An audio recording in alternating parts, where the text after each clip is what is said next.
because we go on. We've got a good afternoon, very warm welcome. My name is Simon Shepherd, and I'm here on behalf of the Humber and East Yorkshire LEP. And today we're going to talk all about sales leads. So that's the plan. But first, because it's very important that you're all here, many of you, because you are in the Humber and East Yorkshire region. And it is my duty, nay, my privilege, if the screen is frozen, that's even better, to talk all about the support you can find for the Humber and East Yorkshire Growth Hub.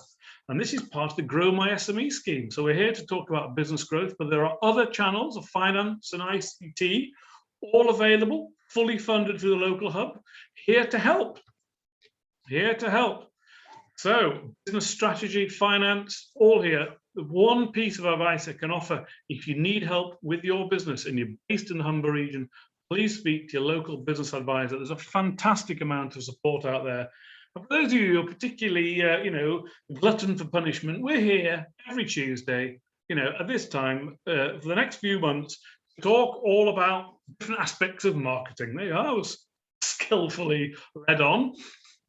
But there, it's all about startups and Careers Hub, all you need under one roof. So that's here, and we got a little quiz. How about this? So don't forget to use the chat line. Just a bit of fun for 5 minutes. I'll be looking on the chat line. It's all about brands.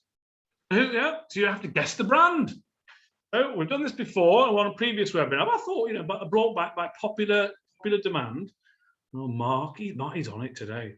That Mark, he's sharp. You wouldn't mind him on the old quiz. Yeah, it is. He's right. It's Heinz. I've shown that one 57 times. All right, okay. Next one. These people have my overdraft. Hang on. Who's that? Oh, he's Dominic. Dominic, he's on. He is. Yeah. Yes. I've spent many. Actually, last time I went to see my bank manager, he came into the room hopping. You know why he was hopping? Because I was kissing his other foot. So that was the HSBC. Next one. A bit more modern, this one. A bit more modern. You know that? Oh, yes, it is. It is. Should I sound semi-trendy? It is. Insta. Yes, it is. Instagram. What's up next? Oh, yes. You can get that one then. Got you now, haven't I? Got you on that one. Oh, there's always somebody though. There's always somebody's going to leave. Not a clue. It's a bit, actually, it's cheating. Netflix. There you go. Do you know how many of you spend your time on Netflix? Oh, Jackie got it right though. How often you spend your time on Netflix, spending half an hour looking for something, and then arguing with you? What should we watch? What should we watch? Have you had that? Yeah, every Friday. Yeah. What's up? Right now, here we go. I'll share this one because every little helps. Any opportunity. Samantha and Mark, they're on it. Yeah, absolutely. Easy, isn't it? Tesco's. Do you know what Tesco stands for? Do you know how I got the name? I think it's Tessa Cohen, our wife or partner of founding father, Jack. There we go. Oh, where's this? Who's going to get that one? On logo time. No. On logo time. Ah. The eyes have it. The eyes have it. Yeah, Danielle. Yeah, Danielle's on the case. It is Walt and his gang, the happiest place on earth. Oh, what have we got now? What have we got now? It's my delivery driver. It is. So powerful now. They even own a rainforest. Here we go. Amazon, A to Z with a smile, eh? What a brand. There we go. There we are. That's ending today's little thank you very much for taking part. Passed a bit of time, didn't it? Bit of padding. What do you mean a bit of padding? So today we're recording this, and you will get, for those of you who are here today, you'll get slides. And always I say the same thing for you, for any of your businesses based in the Humber, there's the opportunity for one-to-one support as well. So I can even darken your door. So if you feel like wanting any help, you'll find me. This is how you'll find me. So let's move on. So 10 ways, 10 creative ways in which you can generate sales leads. And the first one is, well, let's just talk about what leads are first and foremost before we move further. I hope you can get the point. Actually, I was going to talk about, when I showed this, I was going to talk about Shakespeare, Hamlet, these pencils. To be or not to be. All right, let's move on. So let's talk about lead. We are leads. We are leads. We are leads. Any supporters on the tape? Oh, goodness, who didn't grow up without him? Yes, so they're leads. Oh my goodness. Right. So what is a lead? Well, simple. Potential customers who've shown an active interest in your brand, may have left your details on the website or subscribed to your newsletter. So that would classify yourself as a lead. Someone who has shown some interest somewhere along the line. That is how we're defining things today. So, and then the issue of lead generation is the process of obtaining leads, and it's converting the anonymous into consumers, potential customers. Because whether they like it or not, the customer starts life usually as a stranger. We want to convert them into a potential customer. That's a process of lead generation. So really, the whole strategy is different tactics to initiate interest in the product. So it could be anything that's going to do that, often a landing page or a virtual event. There's a whole raft of different strategies. But that's what today is all about. Let's rock and roll. But I often show this because you have to think that we are on a customer journey. But as I said, you start often life with a customer, consumer, client being a stranger. There may be some form of promotion, some form of search that may land on your website, they may find you through reviews. Ultimately, the end game is getting you to the purchase. So the lead could be at various different ways, whether it's generated from you, be it outbound, or it's come inbound. But it can be quite a complex customer journey. But the steps beyond purchase, because we would love people to become retained customers and then ultimately advocates. But that's for another day. So let's start here. Let's talk about relationships. Not those type of relationships, but relationships. Because fundamentally, I will ask you this question. Here, that's between the eyes. Stop and think. Do you know your customers?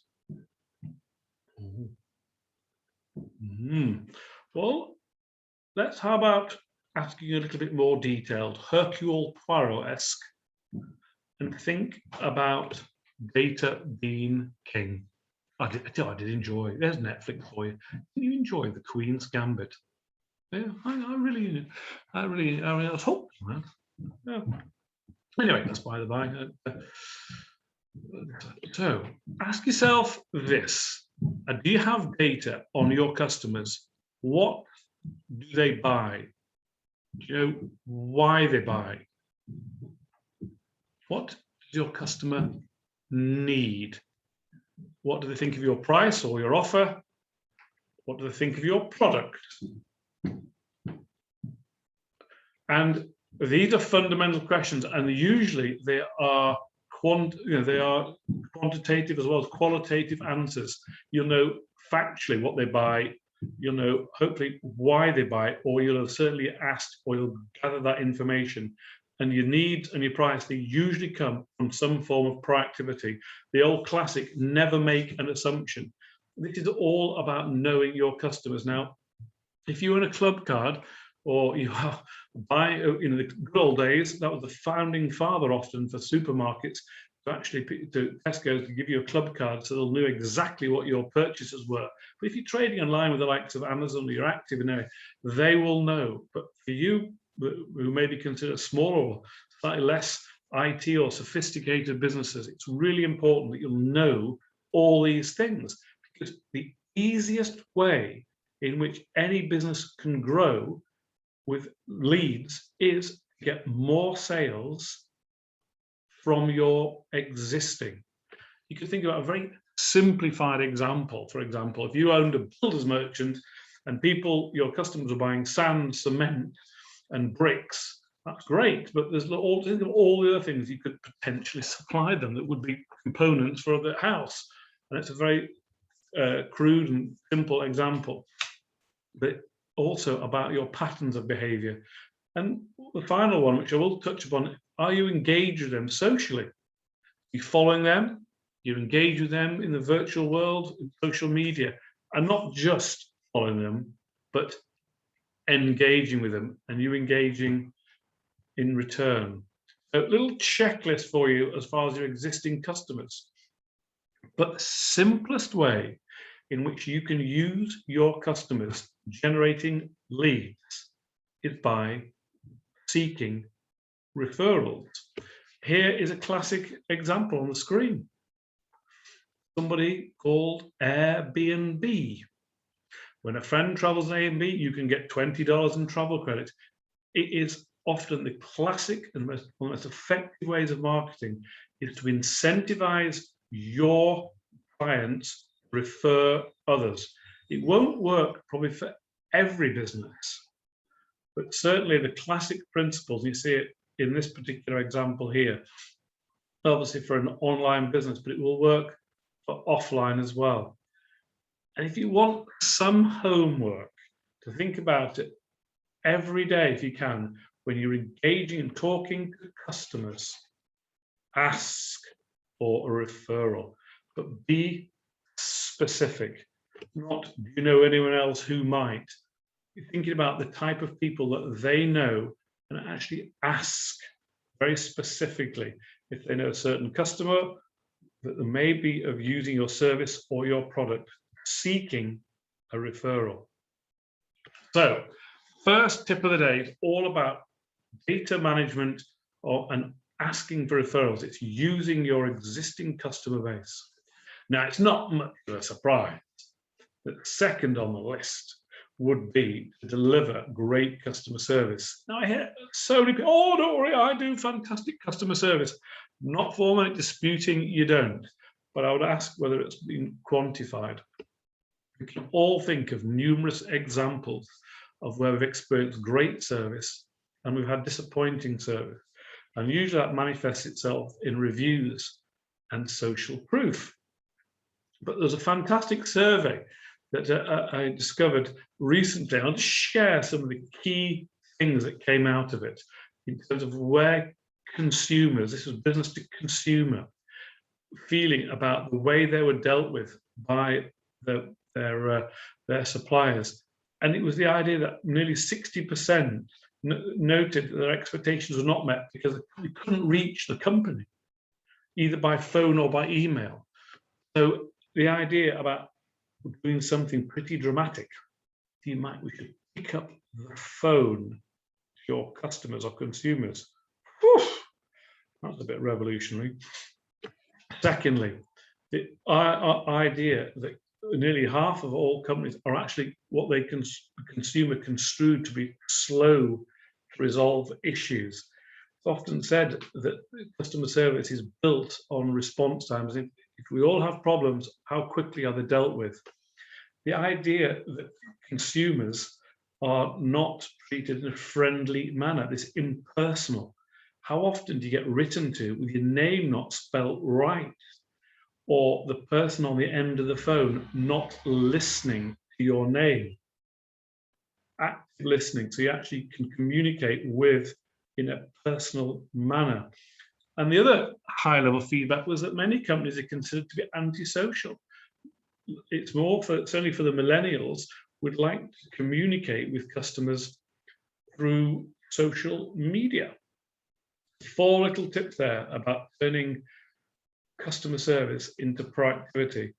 And back to the same issue, the easiest, quickest, fastest and best way in which to grow a business is to get more from existing, which is all about the hub of retaining your customers.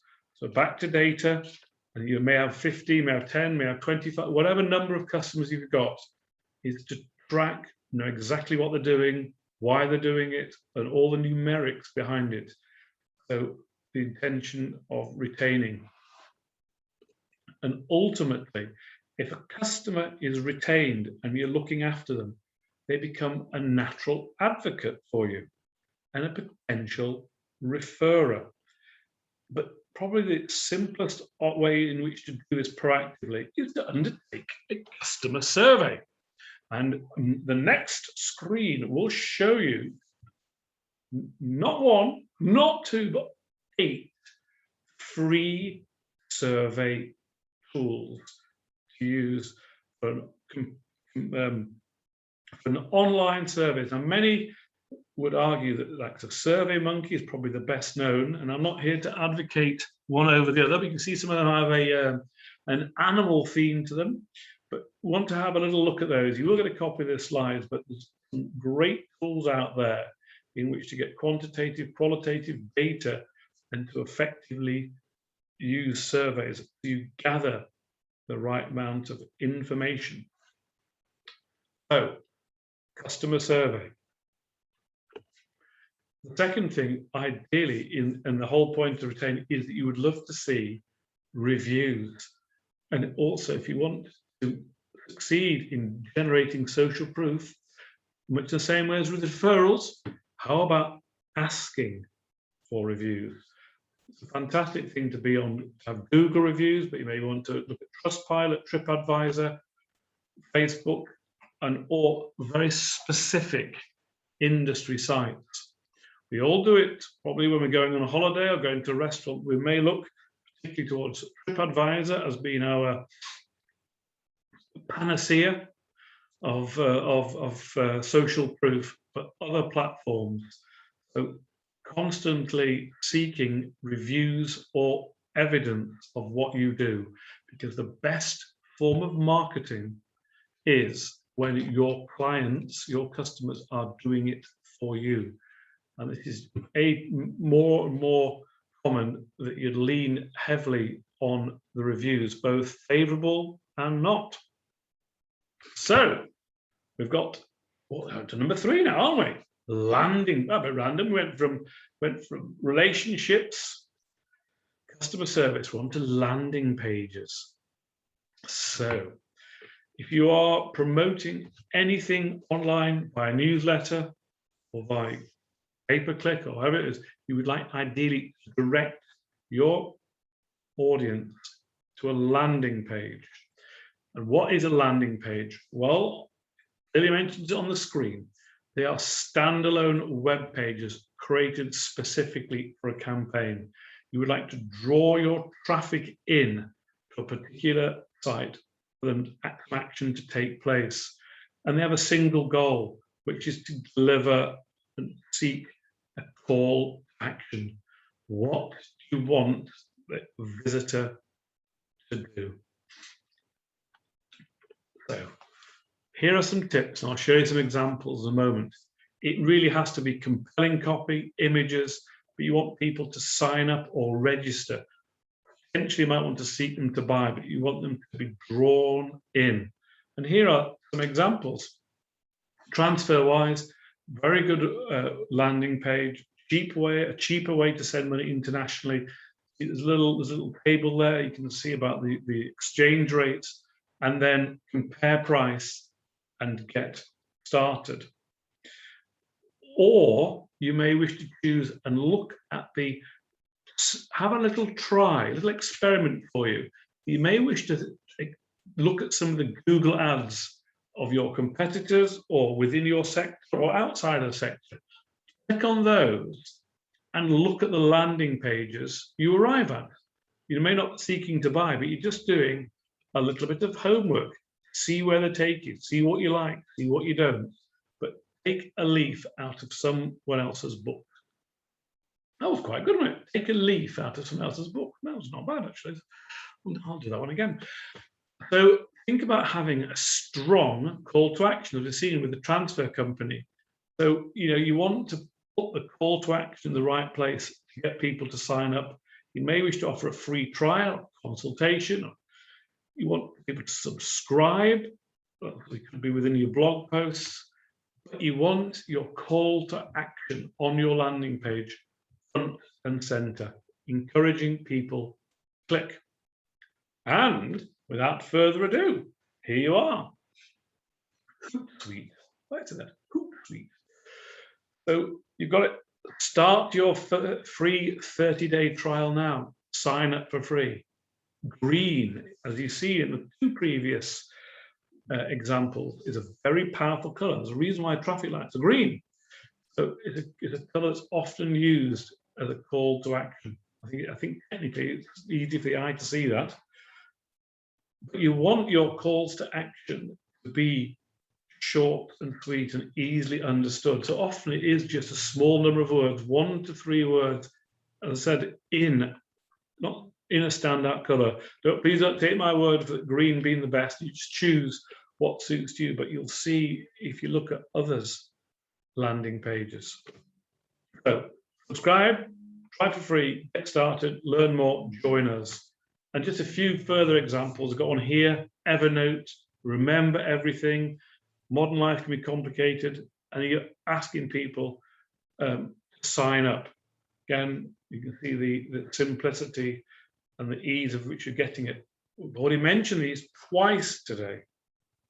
See what's next. Join free for a month. And here again, another company, very simple message on the landing page. Start selling today. Take care of your business anywhere with Square. Get started. Very great picture, simple message, call to action. On Prezi, many of you will be using Prezi for presentations in preference to PowerPoint, but again, give Prezi a try.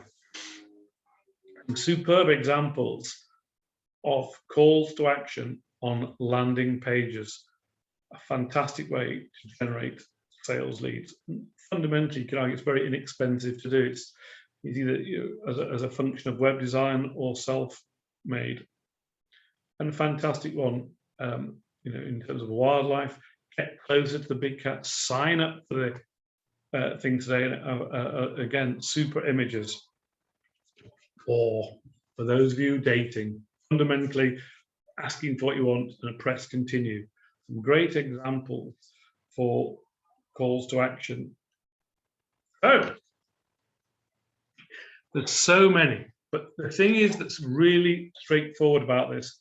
Please don't pack your landing pages full of words, pictures, visual, and an easy place to sign up. And that's pointing us all to contact us. So we've got landing pages, but often another function is actually to create on your website, on your landing page, an engaging form.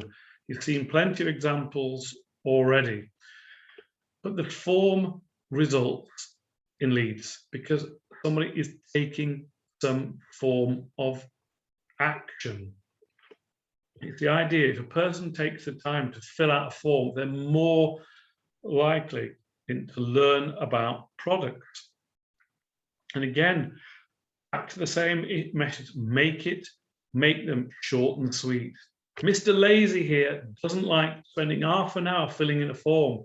A name and an email address could be just sufficient to capture the information. You may want some further segmentation, but sometimes to make it easy. So create some simple forms, which is a function often of a landing page to get people to subscribe. Also, you have to follow GDPR. And if you're going to communicate with them, you have to unsubscribe and the like.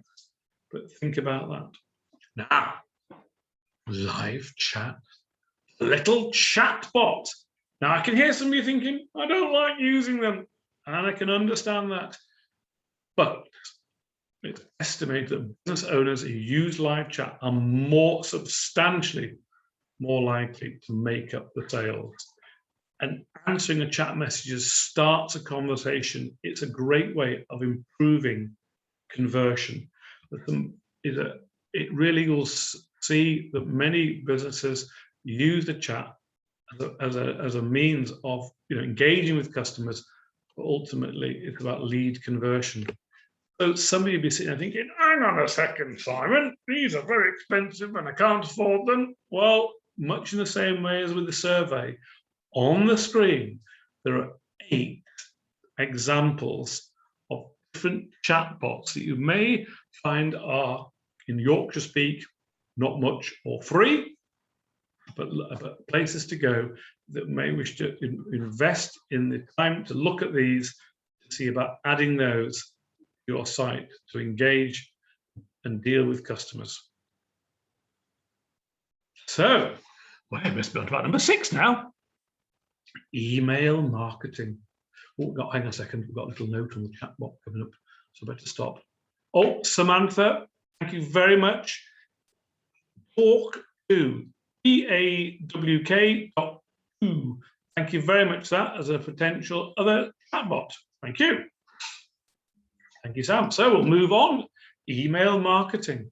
Now, email marketing rates are still very solid. I think it's roughly about 24–25% to be expecting in terms of open rates. But really, if you'd like to generate inquiries from both existing customers and prospects, especially if you're getting people to sign up, there is no harm in using email marketing campaigns. I like email marketing because it's targeted, and using the different programs, you can often see the open rates and what's happening. Now, what's he doing on the screen? I thought I was barred from putting him up there. Oh well, all's well that ends well. So you don't have to make it, fantastic prose. But what you would think about making your emails effective, is to think about finding the right people, creating an informative or exciting, engaging subject line. Normally around about 5 to 6 words are considered to be the most effective. You've got a personalized greeting, and you're writing about the other person, the recipient, about what you can do for them and the value you can offer them. If it's personalized, it's so much more powerful. And you're explaining the purpose of why you're contacting them. And ideally, again, you would like to have some form of call to action within the email. So great subject line, a reason to contact them, make it engaging, make it personalized. Great way in which to effectively use email. Now, for me personally, I like receiving email marketing from my chosen sort of providers, but I'll often look at the content. I'm not saying plagiarize it, but you look at what works and what doesn't. You'll see the formatting and what way your eyes are guided. So take a leaf out of the people who are writing to you.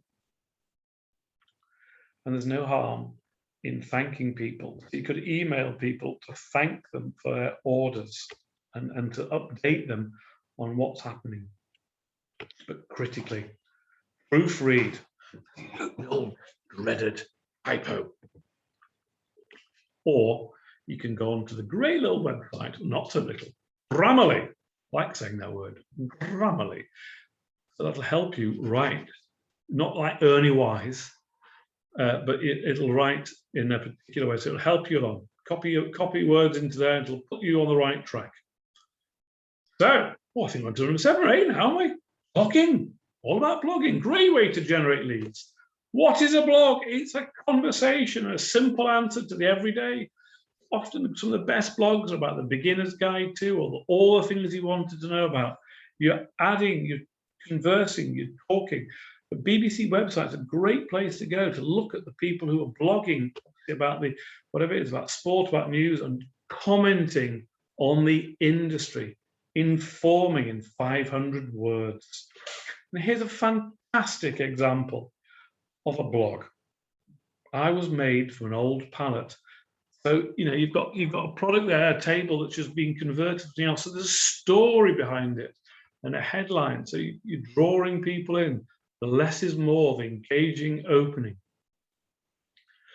So blogging is a great way in which you can actually generate activities, and you do that in Compass as part of your newsletter on your website, or guest blogging. But I'm also, because I think we're moving on now, here we are, how about social media communities? The next week, we'll be talking all about social media trends, but to give you an insight into communities. Our learned friend, Mr. Mark Zuckerberg, he is the founder of Facebook, always said that social media was like a big, or Facebook like a giant marketplace with lots of conversations taking place. You want to be part of those conversations. So if you want some little tips, those are business to business providers, how about being active and listening into the likes of the LinkedIn groups? And you can't go better than Yorkshire folk into the likes of the Yorkshire Mafia and groups like that with thousands of members. There's lots of conversations taking place, as there are on a probably slightly different scale, larger scale in local communities and local sectors in Facebook groups. It is a place to go where you can see what's being said, what's being replied, and engage. The biggest challenge is often social media. Many people say, I don't know what to post. Well, don't post. Listen, talk, engage, and opportunities and leads will come if you are engaging with the right conversation. People are posting, do you know I can find an X? Do you know you can do this? Do you know you can do that? The questions are invariably in your Facebook and your LinkedIn groups. And critically, think about all the people who are following you. Always the protocol maybe to follow them, but don't just follow, but engage with them. Question, are you following all your suppliers on social media? Are you following all your customers on social media? Are you following maybe all your stakeholders, competitors, whoever it might be, industry experts? Are you following them and are you engaging in those conversations? That is the big question. Leads are often generated best from listening, engaging, rather than selling. So many places to go in social media is to think about looking and following, seeking who are following your industry influencers, and to think about who they might be, how you'd find them. And here's an example, TrendSpotter Pro, great place to go to see and look, sort of subsidiary or an associate of the likes of Hootsuite, places to go to find who are the industry influencers. And you'll see also the likes of TweetDeck as well, places you can see where the key conversations are taking place and who are the movers and shakers. Here are examples, Twitter users, working mums in their profile, you can see the people who are perceived to be industry experts or influencers. And if you're engaging with them or seeing the people engaging with them, you're entering into bigger conversations where there are likely to be opportunities or places where your content may well be shared. So, one of the final things I'll talk about today is sales opportunities. How to find them?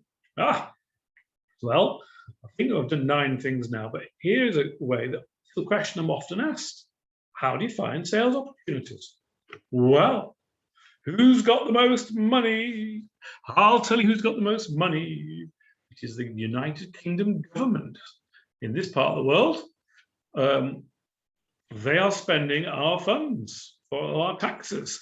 And how you would like to know, if you go onto gov.uk or you're onto any of the major tender portals, you'll often see where the money is being spent on different projects. So for example, you might be thinking, oh, hang on, it doesn't apply to me. I'm a painter and decorating company, or I'm a landscape gardening business. But if you knew that certain major projects are being delivered and undertaken in your area, schools, whatever, hospitals, there may well be subcontract opportunities. And you're finding out what's happening upstream. So think about the tenders and also the government portals. You can just subscribe to them. You get daily emails.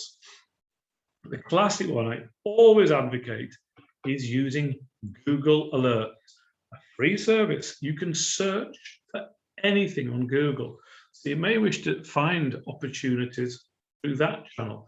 So go onto Google Alerts, set up your searches. You can search for an infinitesimal number of things. Each day, you'll get served an email of any mention of your search terms on Google Alerts. Simple enough. And Google Trends. Again, it gives you an insight into what's being looked for on Google. Again, you can set up daily searches and you can find out what's happening there. So again, there'll be opportunities that come if you see the amount of searches on Google. And last, it ties in with the fantastic work done for the Humber and East Yorkshire Let. There's lots of local business support out there. People who are networking with businesses, through a lot of the local business advisors, lots of governmental institutions and local authority institutions. They know what's going on. Talk to them, understand what's happening in the region. 5 ways in which you can be served notice of sales opportunities.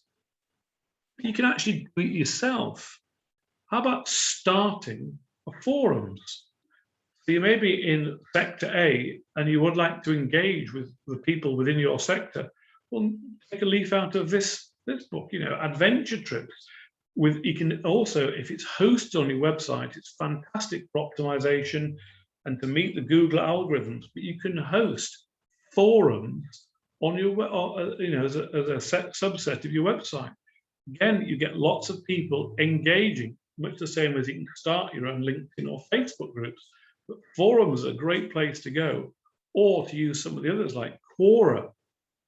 It's that where you can see, lots of questions and lots of answers. Quora is Quora. But think about starting your own, becoming an industry leader.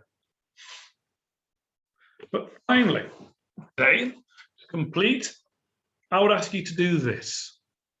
If you think about this, we've spoken very much from the perspective of the manufacturer or the supplier, distributor. You're thinking about how you can harness sales leads all the way through from relationships, customer service, right through to the technical stuff, using emails, using social media. But I would really ask you to think as a buyer. Think about how you buy and how you deal with your suppliers. Often it's the mindset of the best salespeople, the ones who think about things from the perspective of the people who are actually buying. And often the modern trend is that you have to try and think of your consumers, customers, clients as partners and not targets. Lockdown and the early stage of the pandemic were very insightful, indicative that we were into an era of education and support and not the hard sell. We were in it together. So there's a sort of a global collaboration, as you've seen, even the likes of Apple and Google came together in terms of developing apps or in support of the technology behind tracing and tracking and all the elements related to the pandemic. Even IKEA gave the recipe for meatballs. What a day. Partners, not targets. So you're thinking about how you are communicating with your customers, your messages, the tone, and the idea that you're educating, not irritating. You're seeking collaboration. So by doing customer surveys and engaging with people, the idea that you're sharing content and not selling, and making your business interesting to listen to and to feel part of, is something that thinking about your clients being partners, not targets, not forcing things down their throat.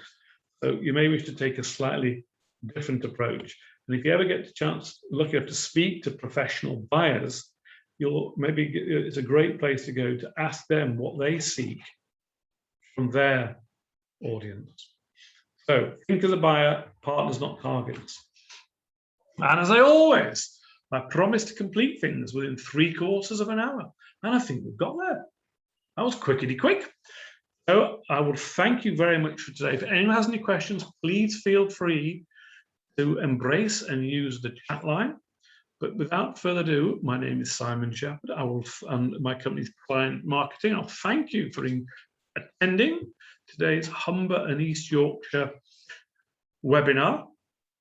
We're here on a Tuesday afternoon at 2 o'clock, and we'll be doing a little next week. I said it all about social media. I'm doing workshops on all aspects of sales and marketing, and they're taking place at the Humber View Hotel. And please, if you'd like to be involved in that, please contact your local business advisors or the Growth Hub. If you'd like to see, I've got a neck, not just a neck and a body, got legs as well. So we're there. We do collaborative workshops to help the local businesses. So I'm going to stop sharing. Sales pictures over, don't worry. And without further ado, I'm going to invite questions, or I'm going to sit here and any questions from anybody?